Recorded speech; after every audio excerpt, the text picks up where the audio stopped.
John Dewey, father of the modern public education system, he said, "There is no God and there is no soul. Hence, there are no needs for the props of traditional religion."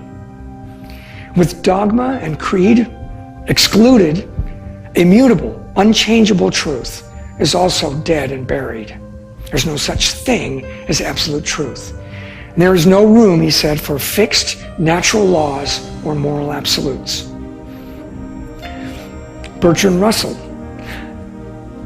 a well thought of, highly extolled philosopher, educator, and atheist in the major colleges in this country. He wrote this book in the 50s, The Impact of Science on Society. He says, now listen to this. He says, "I think the subject which will be of most importance politically is mass psychology. Its importance has been enormously increased by the growth of modern methods of propaganda. Although the science will be diligently studied, it'll be rigidly confined to the governing class, the elite.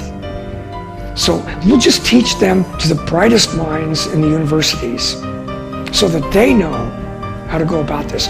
We'll get it into the media.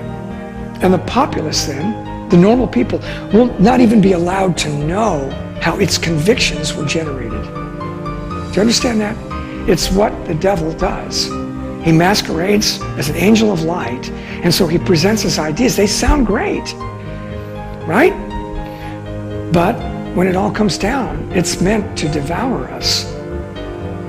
He continued to write in this book, he said, "Where all children go to school and all schools are controlled by the government, the authorities can close the minds of the young to everything contrary to what they consider to be official orthodoxy." Close their minds. Isn't it difficult these days talking to people about our faith?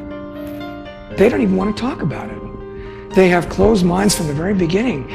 He said, "Education should aim at destroying free will, so that after pupils have left school, they shall be incapable throughout the rest of their lives of thinking or acting otherwise than as their schoolmasters would have wished." Frightening stuff, isn't it, folks? Look at this guy. First Director General of the World Health Organization of the UN. That's a big position. That's carrying a lot of weight. As I read this, imagine if this man came up on the stage here and said what he's just about to say here. You would think the man's crazy. But this man is lifted up to be the first Director General of the World Health Organization. He says, what basic psychological distortion or perversion can be found in every civilization of which we know anything? What do you think that is? The answer, he stated, morality, the concept of right and wrong. The reinterpretation of and the eventual eradication of the conception of right and wrong are the belated objectives of nearly all psychotherapy. He continued, he said, and this is a speech he gave here in California at a conference on education in 1954. To achieve world government, it is necessary to remove from the minds of men their individualism. Loyalty to family tradition, national patriotism, and religious dogmas have all got to go. Chester Pierce, professor of education and psychology at Harvard, and an address he gave in 1973 to the Childhood International Education Seminar. Every child who enters the school at age 5 is mentally ill because he enters school with an allegiance toward our elected officials, our founding fathers, our institutions, the preservation of this form of government that we have, patriotism, nationalism, sovereignty.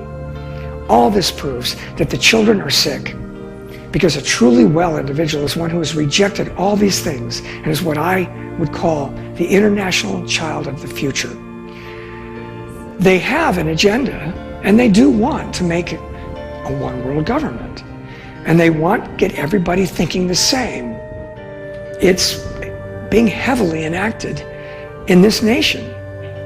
This fellow was an influential American journalist in 1945. He wrote, "The aim of public education is not to spread enlightenment at all. It is simply to reduce as many individuals as possible to the same level, to breed a standard citizen so that we can put down dissent. Executive Secretary of the National Education Association said, the major function of the school is the social orientation of the individual. It must seek to give him understanding of his transition to a new social order.